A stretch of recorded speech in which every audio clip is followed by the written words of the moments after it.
you guys are finished with your pattern, I am nowhere close to being finished. I only have 2 patterns, and this is a splatter. That was nice. So I'm going to keep going and add some more. I'll just add 1 more just so that you know that I'm not trying to cheat. I'm just trying to show you what to do next. So maybe inside of my N over here, maybe I do the spiderweb pattern by making lines that come out from one point. And then in between, I make curves that connect. That's how you would make like a spiderweb pattern. Because it's getting close to Halloween, so if you're going to do that, you can. So here's my pattern.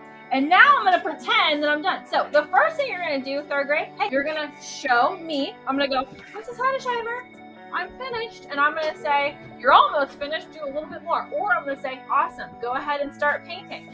Watercolor paint is transparent. That means you can see through it, so you can see your designs underneath.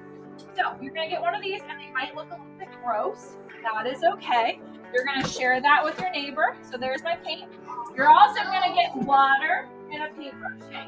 Yeah, I got to dip it in the water first. Why do I got to dip in the water first? Reagan.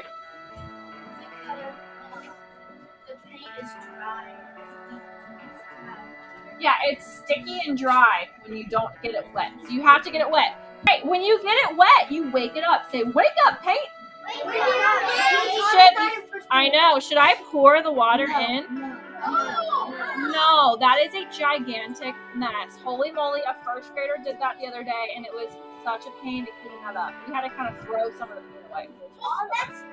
So you just need a little bit of water. Look, if you look closely, I don't know if you can see it because it's a little glitchy, but it's like a puddle inside of there. It's a little puddle. Yeah. That means you're ready. So if I want to paint this little section right here, I'm going to take my paintbrush and I'm going to kind of line it up with the corners.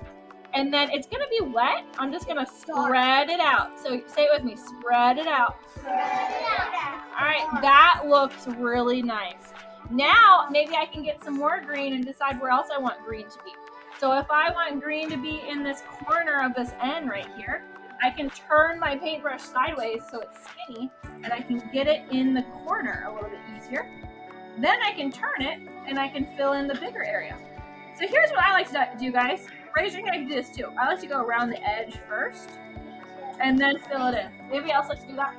That's a good way to make sure that you're not going crazy and you're keeping your lines, or you're keeping your paint inside the lines. This is yellow, but it looks a little orange because somebody took their dirty, like red paintbrush and put it in the yellow. So let's clean it off. So if you get your paintbrush wet and tickle it to wake it up, and then you clean your paintbrush out and you do it again, it will clean it off. So that's how you clean it off. Just tickle it, wake it up, and then do it again. So now it's more yellow. Let's go over top of our design and see what happens. Hey, so I'm gonna go right over top of my orange pattern, and voila, you can still see it inside. Hey guys, I'm gonna do another one. I want you to tell me what I'm doing wrong, okay? All right, ready? I'm gonna do this section right here. What did I do wrong? Did you see? I fixed one thing I was doing wrong, and that was the booty scoop ballet. I was pushing down too hard, and it was starting to rip my paper because I was pushing too hard. But I also did something else wrong. I was going crazy. I was not staying in the line, so that's the second thing I did wrong. There's actually a 3rd thing I did wrong. I was not taking my time, like Kiwi said. I just took my paintbrush in here, and I just started. And look how dark this is. I did not get my paintbrush wet first. Is that what you were gonna say? Yeah. I didn't get my paintbrush wet first. So look what happens. Let's go over top of this without using water.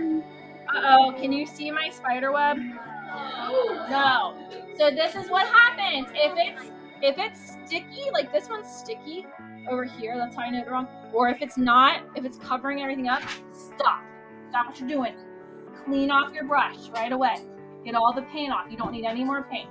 Then take your clean brush and spread it out. Say it with me. Spread it out. Spread it out. All right. And then, hey, if you still can't see your design, like I can kind of see it, but not really, that's where your paper towel comes in, people. Take your paper towel and say, blot it. Or dab it. Oh, there it is. Now it can. So now I can see it. All right. If you look closely, do you see how it's rough on the edge? Yeah. That rough stuff means I need some water. So I'm gonna take that rough stuff and I'm gonna spread that out too. I know, it's because I'm wiggling a lot. All right, that's a little bit better. Hey, a good artist knows when to stop. If your paper starts peeling up, that means that you're rubbing it too much. You need to stop, okay?